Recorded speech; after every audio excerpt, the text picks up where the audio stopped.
bagian atau seluruhnya. Dalam gerhana matahari total, lingkaran matahari tertutup sepenuhnya oleh bulan. Sedangkan gerhana matahari sebagian terjadi saat hanya sebagian lingkaran matahari saja yang tertutup bulan. 9 Maret 2016 nanti, kita bisa menyaksikan fenomena alam langka ini di berbagai kota di Indonesia, antara lain di Padang, Bandung, Surabaya, Pontianak, Denpasar, Banjarmasin, Makassar, Kupang, Manado, dan Ambon. Sudah sejak lama, fenomena gerhana matahari telah menjadi pusat perhatian dalam sejarah manusia dan terkait dengan banyak mitos dan tradisi yang berbeda-beda di berbagai belahan dunia. Berikut 7 mitos gerhana matahari versi on the spot.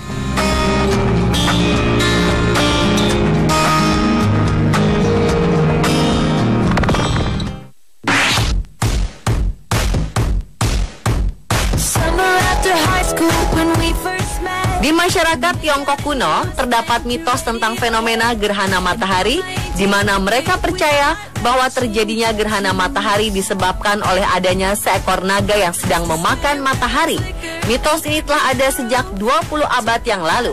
Konon, astrolog Tiongkok Xi Dehe pernah menulis tentang gerhana yang terjadi pada 4000 tahun silam. Sejarawan dan astronom percaya bahwa gerhana ini terjadi tepat pada 22 Oktober 2134 sebelum Masehi. Menurut legenda, dua astrolog itu dieksekusi mati karena gagal dalam memprediksikan waktu terjadinya gerhana ini. Kaisar yang memerintah pada saat itu menjadi marah karena ia tidak mempersiapkan apa-apa untuk mengusir naga. Kaisar kemudian memerintahkan agar kedua astrolog itu dibunuh karena dianggap telah gagal. Anggapan tersebut kemudian memicu tradisi yang menganjurkan orang agar membunyikan drum atau kembang api saat gerhana matahari terjadi.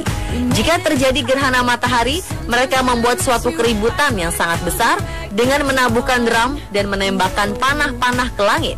Ini dipercaya akan membuat sang naga ketakutan dan sinar matahari terlihat kembali.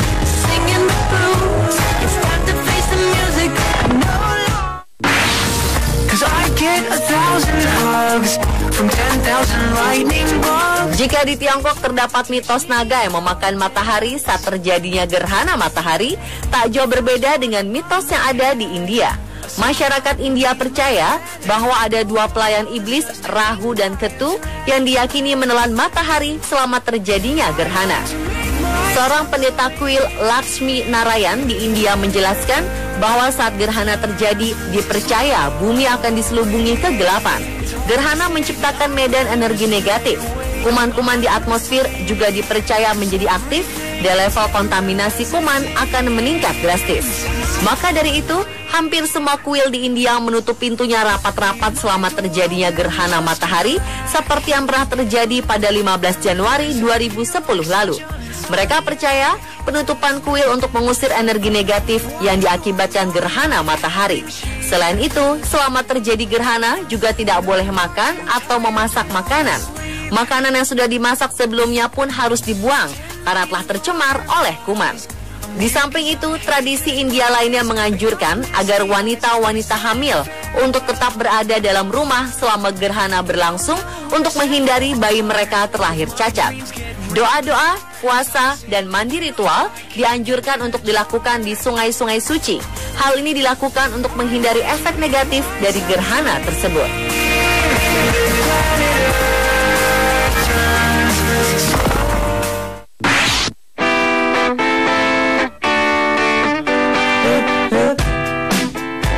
Di wilayah Mesir, saat terjadi gerhana matahari, ada mitos yang mengatakan bahwa dewa matahari sedang melawan ular laut. Masyarakat Mesir meyakini bahwa gerhana matahari merupakan akibat dari dewa matahari, yakni Dewa Ra, yang sedang dalam perjalanan melintasi langit ketika memimpin perahu berisi para dewa, dihadang oleh dewa ular laut yang jahat, yakni Dewa Apep. Dalam mitologi Mesir, Dewa Ra berkepala elang atau dewa matahari ini adalah dewa yang paling penting. Dikisahkan bahwa Dewa Ra memimpin sebuah perahu berisi para dewa untuk melintasi langit melalui perjalanan yang sangat bahaya, di mana dalam perjalanannya mereka bertemu Dewa Apep, dewa ular laut yang jahat. Dewa Apep selalu berusaha untuk menghentikan perjalanan Dewa Ra. Oleh karena itu, bila terjadi gerhana matahari, diyakini Dewa Epet sedang menghentikan Dewara, meskipun akhirnya sang Dewa Matahari berhasil lolos dan matahari kembali bersinar.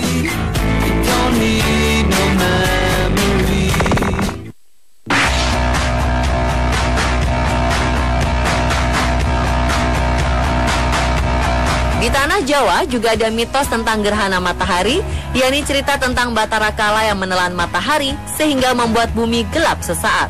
Mitos ini berkisah tentang keinginan Batara Kala yang ingin hidup abadi dengan cara mencuri air kehidupan Tirta Amerta atau Tirta Kamandalu di tempat tinggalnya para dewa. Kala itu Batara Kala berhasil mencuri Tirta Amerta dengan cara menyamar menjadi dewa lalu meminumnya. Namun Batara Guru mengetahui hal itu dan segera melemparkan senjata cakra hingga menebas leher Batara Kala terpisah dari tubuhnya. Menurut legenda, karena khasiat dari Tirta Amerta itu, Batara Kala tidak mati. Ia tetap hidup dengan hanya kepalanya yang melayang, sementara tubuhnya jatuh ke bumi berubah menjadi penumbuk padi atau lesung. Batara Kala menjadi murka karena kehilangan tubuhnya, sehingga ia berusaha membalas dengan cara menelan matahari agar dunia hidup dalam kegelapan. Oleh karena itu, di beberapa daerah di Nusantara, warga mempercayai mitos ini akan memukul-mukul lesung bila terjadi gerhana matahari. Ini dilakukan dengan harapan Batara Kala akan merasa geli dan memuntahkan matahari yang ditelannya sehingga bumi kembali terang.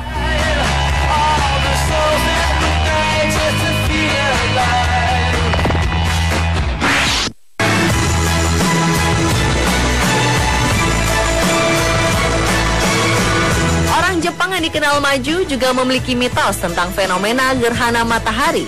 Masyarakat Jepang dulu percaya bahwa gerhana matahari adalah sebuah wabah yang sangat berbahaya. Ketika gerhana matahari terjadi, orang Jepang percaya sedang ada racun yang sedang ditebarkan. Maka untuk menghindari air di bumi terkontaminasi racun, masyarakat Jepang akan menutupi sumur-sumur mereka.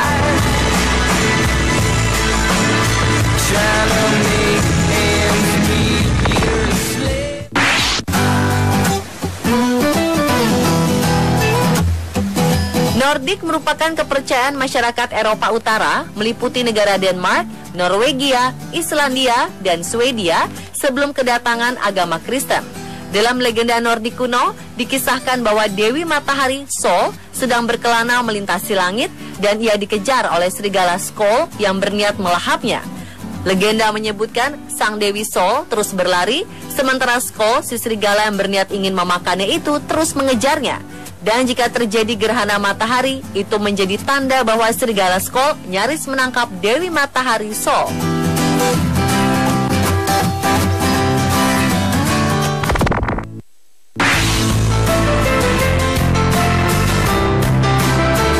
Orang Yunani kuno percaya bahwa gerhana adalah pertanda buruk yang datang dari dewa yang sedang marah dan juga pertanda bahaya. Konon pada tahun 585 sebelum Masehi, tepat ketika terjadi gerhana, Lydians dan Media terlibat dalam pertempuran.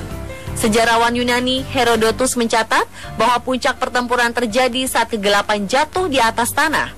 Rupanya perang itu terjadi tepat ketika gerhana sedang dalam proses terjadinya.